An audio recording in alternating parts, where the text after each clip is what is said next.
You're going to need it. Well, it's been officially announced that there is a new show coming out. This is amazing. I'm building this specifically up nice and slowly because I'm just retarded. They're doing a reboot of Who's the Boss. Oh, Jesus Christ. And Tony Danza and Alyssa Milano will be reprising their father-daughter roles for the sequel. So it's actually a sequel. It's not technically a reboot. Well, that's stupid. This is awesome. Just before we get to that. So this guy writes, just remember that if you use Anchor, you do not own your show. So I replied, yeah, you do. This is stupid. Shut up. Blah, blah, blah. His response is, Eric Hunt, I said you own the show. But you're also good. No, you didn't. You said in all caps you don't own the show.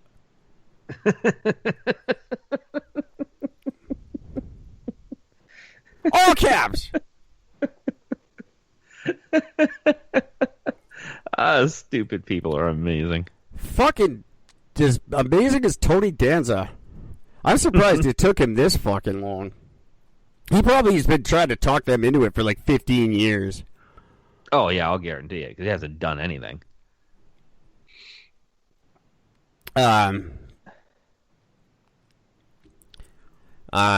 I'm just responding to this guy. Tony Danza, he's never done anything. He did like one movie. And now I'm not sure. Yeah, he did like did that. It was one of those like Freaky Friday fucking reboots where like the daughter's young and then she's 30 and because she wants to be old. It's all they did 85 versions of Big after Big was awesome and 84 other versions sucked. That's all he ever did that I know of. And I don't care. Right. And Alyssa Milano, other than dirty horror movies, hasn't done anything worth mentioning either. Oh, Charmed, I guess. People like that Charmed show. It was pretty good for a while till Rose McGowan got on it. Yeah, I mean that in all sincerity. This is not a new hating on Rose McGowan thing. She ruined that show completely. She took over for Shannon Doherty. You can't take over for Shannon Doherty. Well, Tiffany Amber Thiessen did a good job. Never mind. You could totally take over for Shannon Doherty if you're Tiffany Amber Thiessen. But Tony Danza can fuck himself. The one thing I'm not looking forward to this, which, I mean, I will probably watch one episode just so I can rag on it for the next fucking season before it gets canceled. I will not. Is the fact that since Alyssa Milano is part of it, she's going to be the driving force about the topics, and it's all just going to be the whole, gender. It's going to be about this and say the new comedy will explore generational differences as well as opposing worldviews and parenting styles within the dynamic of a modern family in 2020. Is that kid dead? I think the kid's dead. No. No, he's still. I think he's still alive. It's Judith Light. She's dead. Oh, yeah. No, I thought the kid was a junkie or something. Well, I wasn't surprised if he was a junkie, but I'm pretty sure he. Let me see here. I think he's dead. Yeah, no, he's still alive. He's dead. Yeah, he's dead. He's been. They left the door open for him if he wants to be involved in it. Yeah, I'm going with he's dead. Yeah. So there you go. So that's gonna be having to see fucking Tony Danza's face. It just looks looks wrong. It looks like Tony Danza, but with a really bad bunch of horrible facials he's had since. Oh yeah, of course. And he has too. He has. Yeah. Trying to get on talk shows. And people there's gonna be such a fake canned fucking studio applause the first time he comes out and goes, hey, hey, hey. Hey. Everyone's gonna go, wee! Fuck off. Nobody, it's not cool. Shut up. It wasn't cool. It wasn't a good show to begin with. People watched it because it was on with Perfect Strangers. Yeah, which was an awesome show. It was a good show. Would not fly today. Let's just pick an ambiguous made-up race and make fun of them for a half an hour. That kind of stuff just doesn't work anymore on TV. No. It's a damn shame, but yeah, no, it's true. And I think Tony Danza is going to have to realize some of that too. Like, oh, Tony, you can't say that anymore. Hey, hey. What if that's going to be pretty much the whole show? It's just going to be Tony Danza saying shit and Alyssa Milano going, Dad, you can't say that. She's going to come out and say something that he doesn't understand, like something ultra political, and he's just going to go, hey. And everyone will laugh. And she'll say, Dad, you can't say that. You sound like a stereotypical Italian, and that's racist. You can't do that. Yeah, probably. You can't be you. You're racist. No, but this is just who I am. Yeah, you're like the worst making fun of Italian guy. No, I'm Italian. You can't be an Italian anymore. You're not allowed. Stop it. If you were really Italian, you'd be dying from COVID, liar. Oh, that's we all know that truth. That's funny. Oh, man. Moving over to Canada. Edmonton. Big news out of Edmonton. You'll love this. A group of, hang on, I want to make sure I get this group right. It was a group of specialists from surgeons to paleontologists have identified what they say is the first known cancer in a dinosaur. Well, thank God for that. It's the best thing I've found on the internet. How long does it have to live? Well, the diagnosis took about 75 million years, so... Jesus Christ.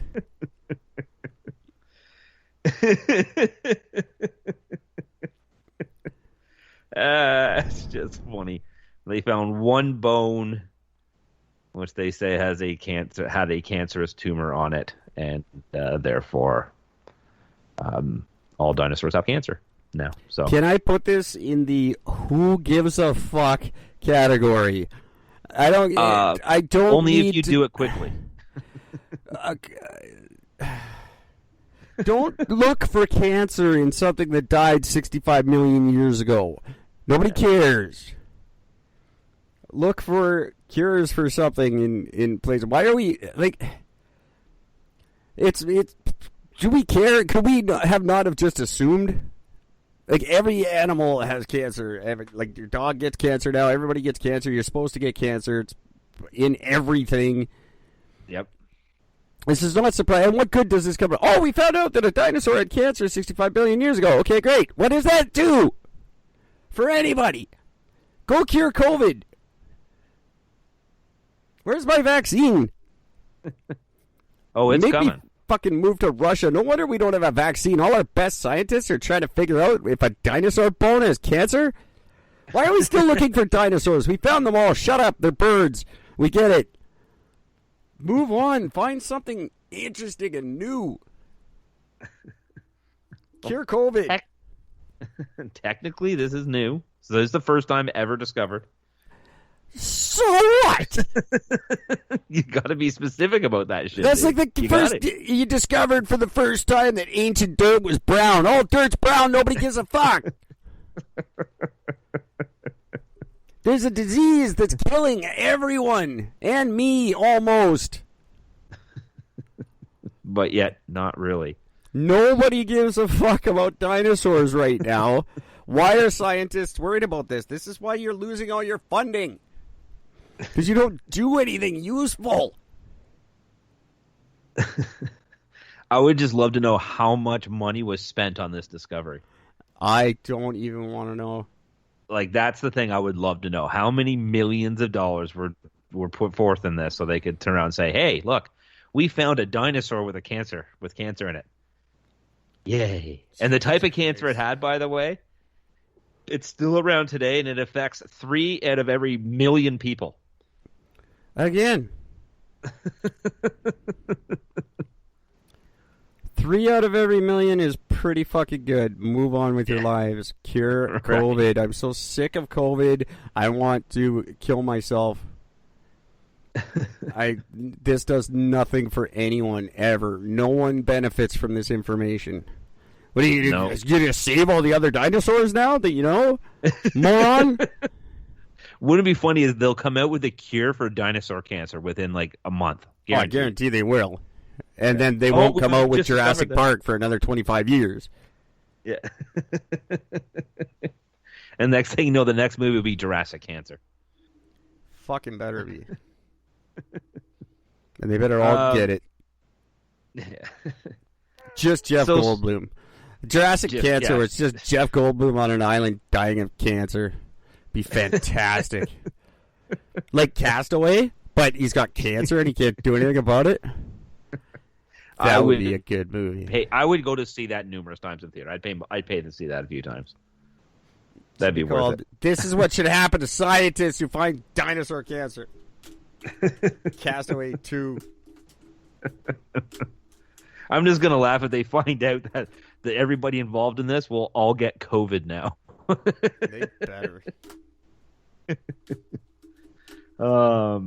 So interesting how two countries very close together can see things in such a different light. See, in May, Canada, more specifically Ottawa, had ended an anti-sex trafficking program when they started doing cutting things for funding. So that was $57.22 million, which was committed to combat human trafficking, and they just said, no, we're just not going to do that anymore. So what we human have trafficking doesn't happen in Canada. Yeah, because that never happens here, so there's no point. No. So that's going on in Canada, and then you flip over to the U.S., and yet, ironically enough, Trump is announced more than $35 million to go to organizations that provide safe housing for victims of human trafficking. That is one of the multiple things that he is doing for the human trafficking and things like that he's putting money towards. Trump, who doesn't even like people, is putting this up, and Trudeau is taking it away. Yeah, but Trump's still letting Epstein's friends go around and eat babies and shit, so he's really not doing much. He's making it look like he's doing something, but he's not addressing the big fucking problem that's right in front of everybody's faces. No, we're just going to give them somewhere nice to sleep after they get victimized, but we're not going to stop the victimization. No, that's just not going to happen. It's Trump's doing nothing. Nobody's doing anything. We're not doing anything. We're one of the worst countries because people just assume it's not happening here, so it's going on right in front of our fucking faces. Well, we'll name a highway that people shouldn't, travel on, but we'll name that, but that's all we'll do. They finally stuck a rickety old bus up there. Was it the one from Alaska? Probably. Now they finally got a bus up there. It was actually a little while ago, but they're not doing it. And neither could. And what's $35 million? Fuck you, Trump. What is that? That's not even a good lunch for you. Yeah. You get $600 billion trillion to fucking COVID relief to all your corporate buddies. Give that to the trafficking. Then I'll give a shit about what you do. Yeah, I completely agree. Now, you happen to mention Epstein. One of the things that has come forward, or that has been more available right now, has been a list of more than 1,500 names of people who had visited the island. What do they call it? Rapey Island or whatever they call it. We call it Camp Ramakid. Camp Ramakid, that's it. That hasn't caught on yet, but no, it really should though. This is so good. But there's a whole listing of all the people that have been there. And now, first thing I want to point out is a lot of the names so far on the list that I've been going through so far. A lot of the names are it's literally just liberal on top of liberal. Oh, of course. It's insane. Bill Clinton